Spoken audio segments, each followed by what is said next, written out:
ಆಮೇಲೆ 17 ಮತ್ತು 18ನೇ ತಾರೀಕು ನೀವು ರೀಅರೇಂಜ್ ಮಾಡಿದ ನಂತರ ನಾನು ಆ ಟೈಮಲ್ಲೇ ನಿಮಗೆ MCC ರಿಸಲ್ಟ್ ಸಹ ಬರಬಹುದು. ಬಂದು MCCನಲ್ಲಿ ಸಿಕ್ಕಿರುವಂತಹ ಸೀಟು ಚೆನ್ನಾಗಿದೆ ಅಂತಂದರೆ ನಮ್ಮಲ್ಲಿ ಡಿಲೀಟ್ ಮಾಡ್ಕೊಂಡು ಬಿಡಿಬೇಕಿದ್ರೆ ನೀವು ಆವಾಗಲೇ ಡಿಲೀಟ್ ಮಾಡ್ಕೊಂಡ್ಬಿಡಿ, ನೋ ಪ್ರಾಬ್ಲಮ್. ಕೆಲವು ಪೇರೆಂಟ್ಸ್ ಇರ್ತೀರಾ, ಸರ್ MCCನಲ್ಲಿ ಒಂದು ಸಿಕ್ಕಿದೆ, ನೀವು ರಿಸಲ್ಟ್ ಪಬ್ಲಿಷ್ ಮಾಡಿ ಸರ್, ನಾವು ಕಂಪೇರ್ ಮಾಡಿ ನೋಡಿ ಡಿಸಿಷನ್ ತಗೊಳ್ತೀವಿ ಅನ್ನುವಂಥವ್ರು ಇದ್ದೀರಾ. ತಪ್ಪೇನಿಲ್ಲ, ಯಾಕೆಂದರೆ ನೆಕ್ಸ್ಟು 5-5.5 ವರ್ಷ ಆ ಮಗು ಆ ಕಾಲೇಜಲ್ಲಿ ಓದಬೇಕು. ಓಕೆ, ಅದಕ್ಕೆ ನಾವೀಗ ಅನುಕೂಲ ಮಾಡಿ ಕೊಡ್ತೀವಿ. ನಾವು 17 ಮತ್ತು 18 ಆದಮೇಲೆ, ಬಟ್ ಕ್ಲಾರಿಟಿ ಇರುವಂಥವರು 17-18 ನಮ್ಮದು ರೀಅರೇಂಜು ಸಂದರ್ಭದಲ್ಲೇ ತಮಗೆ MCC ರಿಸಲ್ಟು ಬಂದು MCCನಲ್ಲಿ ನಿಮಗೆ ನಮ್ಗಿಂತನೂ ಒಳ್ಳೆ ಕಾಲೇಜ್, ನಿಮಗೆ ತೃಪ್ತಿ ಇರುವಂಥ ಕಾಲೇಜ್ ಸಿಕ್ಕಿದೆ ಅಂತಂದರೆ ತಾವು ನಮ್ಮಲ್ಲಿ ಡಿಲೀಟ್ ಮಾಡ್ಕೊಳ್ಳಿ.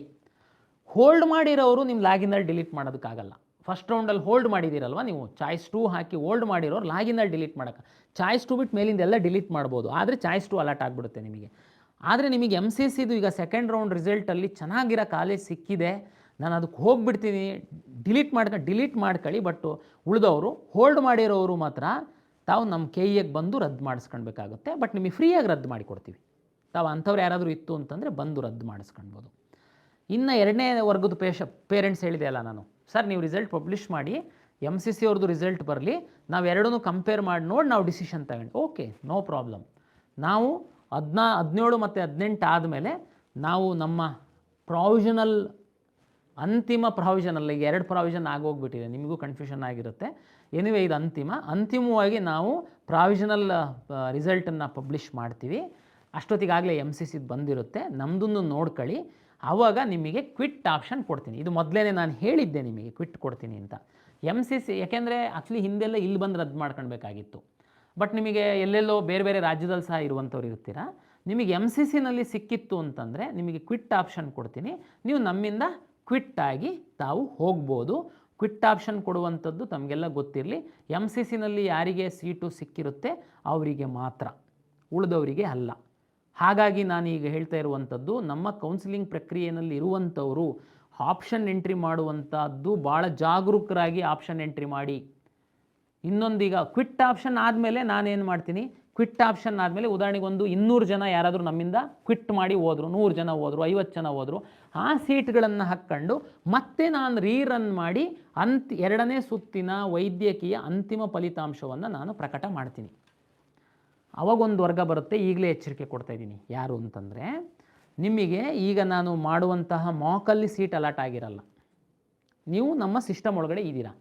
ಕ್ವಿಟ್ ಮಾಡಿ ಹೋಗಾದಮೇಲೆ ನಾನು ರನ್ ಮಾಡ್ತೀನಲ್ಲ, ಆವಾಗ ನಿಮಗೆ ಅಲಾಟ್ ಆಗಿಬಿಡುತ್ತೆ.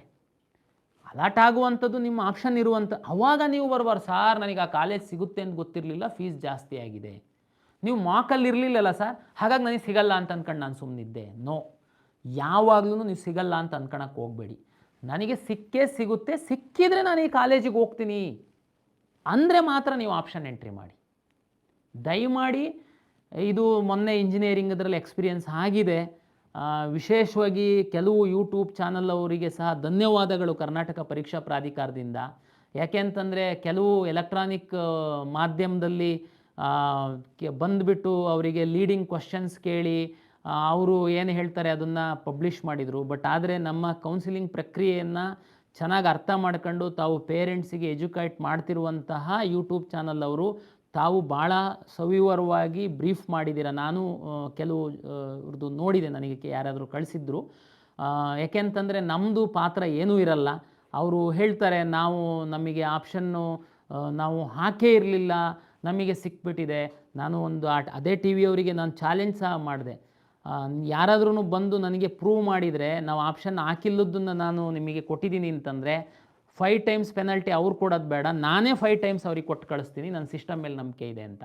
ಈಗಲೂ ಸಹ ಅಷ್ಟೇ, ಒಂದು ತಾಯಿ ಹೇಳ್ತಿದ್ರು, ನಾನು ಹೆಂಗೆ ಕಟ್ಟೋಣ ನಾನೀಗ ಶ್ರೀನಿವಾಸಕ್ಕೆ 22 ಲಕ್ಷ ಮೆಡಿಕಲ್ದು ಫೀಸು. ತಾಯಿ, ನಾವು ರಿಕ್ವೆಸ್ಟ್ ಏನು ಮಾಡಿರಲಿಲ್ಲ ನಿಮಗೆ ಶ್ರೀನಿವಾಸ ಮೆಡಿಕಲ್ ಕಾಲೇಜ್ ಹಾಕಿ ಅಂತೇಳಿ. ನಾನು 2ನೇ ಸುತ್ತಲ್ಲಿ ಸಹ ರೀಅರೇಂಜ್ ಮಾಡುವಾಗ, ಆಮೇಲೆ ಹಿಂದೆಲ್ಲ ನಿಮಗೊಂದು ತೊಂದರೆ ಆಗ್ತಾಯಿತ್ತು KEಯಿಂದ, ಅಲ್ಲಿ ನಾವು ಸಂಖ್ಯೆಗಳು ಮಾತ್ರ ಬರ್ತಿತ್ತು, ನಿಮಗೆ ತಕ್ಷಣ ಅದು ಫ್ಲಾಶ್ ಆಗ್ತಿರಲಿಲ್ಲ. ಇವತ್ತು ನೀವು MCCನಲ್ಲಿ ನಿಮಗೆ ಮೆಡಿಕಲ್ ಎಂಟ್ರಿ ಮಾಡುವಾಗ ನಿಮಗೆ ಫೀಸ್ ಬರುತ್ತಾ? ಬರಲ್ಲ. ಅಲ್ಲಿ ಸಹ ಡೀಮ್ಡ್ ಕಾಲೇಜಲ್ಲಿ ಬೇರೆ ಬೇರೆ ಫೀಸ್ ಇದೆ. ನಮ್ಮದ್ರಲ್ಲಿ ಎಷ್ಟು ಸಿಸ್ಟಮ್ ಚೆನ್ನಾಗಿದೆ. ನಿಮ್ಮದು ಮೆಡಿಕಲ್ ಕಾಲೇಜು ಹಾಕುವಾಗ ನಿಮಗೆ ಅಲ್ಲಿ ಫೀಸ್ ಬರುತ್ತೆ, ವರ್ಡಿಂಗ್ಸಲ್ಲೂ ಬರುತ್ತೆ, ಲೆಟರ್ಸಲ್ಲೂ ಬರುತ್ತೆ. ಇನ್ನೆಷ್ಟು ನಾವು ನಿಮಗೆ ಎಜುಕೇಟ್ ಮಾಡಬೇಕು ನಿಮಗೆ? ಇಷ್ಟೆಲ್ಲ ನಾವು ಕ್ಲಿಯರಾಗಿ ಹೇಳ್ತಾ ಇದ್ದೀವಿ. ಅದಕ್ಕೇ ಸೀಟು ಸಿಕ್ಕಿದರೆ ನಾನು ಕಾಲೇಜಿಗೆ ಹೋಗ್ತೀನಿ ಅಂತನ್ನುವಂಥದ್ದನ್ನೇ ಹಾಕಿ. ಯಾಕೆಂತಂದರೆ ಕ್ವಿಟ್ ಮಾಡಿದ ಮೇಲೆ ಕೆಲವರಿಗೊಂದು 50-100 ಜನಕ್ಕೆ ಸೀಟ್ ಅಲಾಟ್ ಆಗಿಬಿಡುತ್ತೆ. ಅವಾಗ ನೀವು ಬರಬಾರ್ದು, ನಮಗೆ ಸಿಗಲ್ಲ ಅಂತ ನಾವು ಹಾಕಿರಲಿಲ್ಲ. ನಿಮಗೆ ಮ್ಯಾನೇಜ್ಮೆಂಟ್ ಸೀಟು ಶಕ್ತಿ ಇಲ್ಲ, ಹಾಕಕ್ಕೆ ಹೋಗಬೇಡಿ. ಈಗ ನನಗೆ ತುಂಬ ಬರ್ತಾರೆ, ಸರ್ ನಾನು ಲಾಸ್ಟ್ ಆಪ್ಷನ್ ಹಾಕಿದ್ದೆ ಸರ್, ಇದು ಸಿಕ್ಬಿಟ್ಟಿದೆ. ಅರೆ, ಲಾಸ್ಟ್ ಆಪ್ಷನ್ ನೀವೇ ತಾನೇ ಹಾಕಿದ್ರಿ, ನಾನೇನು ಹಾಕಿರಲಿಲ್ಲ. ನಮ್ಮ ಕಂಪ್ಯೂಟರ್ ಏನು ಕೊಡಲಿಲ್ಲ, ಯಾವುದೂ ಸಿಕ್ಕಿಲ್ಲ, ಇವನಿಗೊಂದು ಕೊಟ್ಟು ಕಳಿಸ್ಬಿಡೋಣ ಅಡ್ಮಿಷನ್ ಆಗಲಿ ಅಂತ ಕೊಟ್ಟಿದ್ದಲ್ಲ. ಲಾಸ್ಟ್ ಆಪ್ಷನ್ ನಿಮಗೆ ಇಷ್ಟ ಇಲ್ಲ ಅಂದರೆ ಯಾಕೆ ಹಾಕಕ್ಕೆ ಹೋದ್ರಿ? ಇವತ್ತೊಬ್ಬರು ಫೋನ್ ಮಾಡಿದ್ರು, ಫಸ್ಟೆಲ್ಲ ಮೆಡಿಕಲ್ ಹಾಕಿದ್ವಿ, ಇರಲಿ ಅಂತ ಒಂದು ಆಯುರ್ವೇದ ಹಾಕಿದ್ವಿ ಕೆಳಗಡೆ, ಅದೇ ಸಿಕ್ಬಿಟ್ಟಿದೆ ನಮಗೆ. ಹೌದು, ಇರಲಿ ಅಂತ ಹಾಕಿದ್ರು ಅಂದರೆ ಏನರ್ಥ? ಮೆಡಿಕಲ್ ಯಾವುದೂ ಸಿಕ್ಕಿಲ್ಲ, ಈಗ ಬರ್ತಾ ಕೆಳಗಡೆ ತೀರಾ ಅದು ಯಾವುದೂ ಸಿಕ್ಕಿಲ್ಲ ಅಂದರೆ ಇದು ಸಿಕ್ಕಿದರೆ ನಾನು ಹೋಗ್ತೀನಿ ಅಂತ ತಾನೇ ಅರ್ಥ. ಅದು ಸಿಕ್ಕಿದೆ ನಿಮ್ಮ ರ್ಯಾಂಕಿಗೆ. ನಿಮ್ಮ ರ್ಯಾಂಕು ಲಭ್ಯವಿರುವಂಥ ಸೀಟ್ಸು ಆಪ್ಷನ್ ಮೇಲೆ ಅಲಾಟ್ ಆಗುವಂಥದ್ದು, ಚೂಸ್ ಮಾಡುವಂಥದ್ದಿಲ್ಲ ನಾವು. ದಯಮಾಡಿ ಪೇರೆಂಟ್ಸು ವಿದ್ಯಾರ್ಥಿಗಳು ಅರ್ಥ ಮಾಡ್ಕೊಳ್ಳಿ. ನಿಮಗೆ ಕಾಲೇಜಿಗೆ ಹೋಗಿ ಅಡ್ಮಿಷನ್ ಆಗುವಂತಹ ಶಕ್ತಿ, ಇಚ್ಛೆ ಇದ್ದರೆ ಮಾತ್ರ ನಿಮ್ಮ ಲಾಗಿನ್ನಲ್ಲಿ ಇಟ್ಕೊಳ್ಳಿ, ಇಲ್ಲ ಅಂತಂದರೆ ಡಿಲೀಟ್ ಮಾಡಿ ಬಿಸಾಡಿ. ಇದು ಎರಡನೇ ಕ್ರೂಷಿಯಲ್ ಸುತ್ತಿದೆ. ನೀವು ಅಡ್ಮಿಷನ್ ಆಗಲೇಬೇಕಾಗುತ್ತೆ, ಇಲ್ಲಾಂದರೆ ಪರಿಣಾಮ ತುಂಬ ಗಂಭೀರವಾಗಿರುತ್ತೆ ಅದರದ್ದು ಅಂಥೇಳಿ ಹೇಳ್ತಾ, ತಾವೆಲ್ಲರೂ 17 ಮತ್ತು 18 ಲಾಗಿನ್ ಆಗಿ ತಾವು ಏನಾದರೂ ರೀಅರೇಂಜ್ ಮಾಡೋದಿದ್ದರೆ ಮಾಡಿ, ತಮಗೆಲ್ಲರಿಗೂ ಒಳ್ಳೆಯ ಸೀಟ್ ಸಿಕ್ಕಲಿ. ಈಗ ನಮಗೇನು ಗಡಿಬಿಡಿ ಇಲ್ಲ. ಹಂಗಂತೇಳಿ ನೀವು ಲಾಸ್ಟ್ ನಮ್ಮ ಕ್ಲೋಸ್ ಆದಮೇಲೆ ಕಾಲ್ ಸೆಂಟ್ರಿಗೆ ಫೋನ್ ಮಾಡಿ ಅರ್ಧ ಗಂಟೆ ಓಪನ್ ಮಾಡಿ, 1 ಗಂಟೆ ಓಪನ್ ಮಾಡಿ ಅಂತ ಕೇಳಕ್ಕೆ ಹೋಗಬೇಡಿ. ನಮ್ದು ಈಗೇನು ಸರ್ವರ್ದು ಪ್ರಾಬ್ಲಮ್ ಇಲ್ಲ, ಯಾಕೆಂದರೆ ಲೋಡ್ ತುಂಬ ಕಡಿಮೆ ಇರೋದ್ರಿಂದ 2 ದಿನ ಫುಲ್ ಸಮಯ ಕೊಡ್ತಾಯಿದ್ದೀವಿ. ತಾವು ತುಂಬ ಕಡಿಮೆ ವಿದ್ಯಾರ್ಥಿಗಳಿದ್ದೀರಾ, ಲಾಗಿನ್ ಆಗಿ ನಿಮಗೆ ಅನುಕೂಲಕ್ಕೆ ತಕ್ಕಂತೆ ರೀಅರೇಂಜ್ ಮಾಡಿ ಒಂದು ಪ್ರಿಂಟೌಟ್ ತೆಗೆದಿಟ್ಕೊಳ್ಳಿ.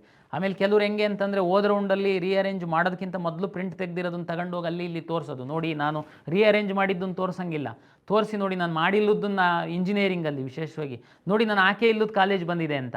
ಅವ್ರ ಪಾಪ ಸತ್ಯ ಅಂತ ಅಂದ್ಕೊಂಡು ನಮಗೆಲ್ಲ ಫೋನ್ ಮಾಡಿ ಅವ್ರು ಕಳಿಸ್ಕೊಡ್ತಾರೆ. ತೆಗೆದು ಆಮೇಲೆ ನಾವು ನೋಡಿದರೆ ಅವನು ಆಮೇಲೆ ಏನು ಲಾಗಿನ್ ಆಗಿ ರೀಅರೇಂಜ್ ಮಾಡಿರೋದನ್ನು ಪ್ರಿಂಟೇ ತಗೊಂಡಿರಲ್ಲ, ಅವ್ರಿಗೆ ತೋರಿಸೇ ಇರಲ್ಲ. ಹಾಗಾಗಿ ನಮಗೆ ಪಾರದರ್ಶಕವಾಗಿ ನಡೆಸಬೇಕು ಅನ್ನುವಂಥ ಒಂದೇ ಉದ್ದೇಶ. ಯಾರು ಡಿಸರ್ವ್ ಸ್ಟೂಡೆಂಟ್ಸ್ ಇದ್ದಾರೆ ಅವರಿಗೆ ಅನ್ಯಾಯ ಆಗಬಾರ್ದು ಅನ್ನುವಂಥದ್ದಷ್ಟೇ ಪ್ರಾಧಿಕಾರದ ಉದ್ದೇಶ. ನಮಗೆ ಯಾವ ಬೇರೆ ಇಂಟ್ರೆಸ್ಟ್ ಇಲ್ಲ. ನಮಗೆ ಪಾರ್ಟಿಸಿಪೇಟ್ ಮಾಡ್ತಾ ಇರುವಂಥ ಎಲ್ಲ ವಿದ್ಯಾರ್ಥಿಗಳು ಒಂದೇ.